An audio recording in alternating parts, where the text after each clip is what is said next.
Hello guys, শুক্রবার মানেই দাওয়াত, দাওয়াত মানেই বিয়ে, আর বিয়ে মানেই খাওয়া দাওয়া। হ্যালো গাইস, আসসালামু আলাইকুম। আশা করি সবাই ভালো আছেন। নতুন একটি ভিডিওতে সবাইকে স্বাগতম। তো এভরিওয়ান, দেখতে পাচ্ছেন আজকে শুক্রবার, জুমার দিন। তো আজকে নামাজ শেষে এক বিয়ের অনুষ্ঠানে আসলাম। তো দেখতেই পাচ্ছেন গ্রামের বিয়ে, অনেক মজার এবং অনেক আয়োজন দেখতে পাচ্ছেন।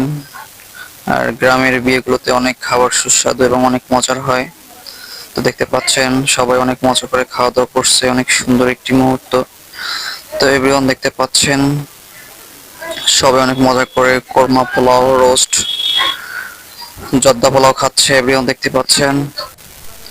তো গাইজ, এরকম বিয়ের আয়োজন দেখলে সত্যি মন ভরে যায়, অনেক ভালো লাগে। তাই এই বিয়ের দাওয়াতগুলো কখনোই মিস করি না। এভরিওয়ান, দেখতেই পাচ্ছেন অনেক সুন্দর, সবাই একসঙ্গে বসে অনেক মজা করে খাওয়া দাওয়া করছে। আর খাবারগুলো খুবই টেস্টি, অনেক সুস্বাদু। এভরিওয়ান, এটা না খেলে হয়তো বোঝানো সম্ভব না। তো বড় অপুর বিয়ে ছিল, দেখতে পাচ্ছেন অনেক মজার আয়োজন। তো আপুর জন্য শুভকামনা রইল, তার দাম্পত্য জীবন সুখী হোক। ধন্যবাদ সবাইকে, পাশে থাকবেন।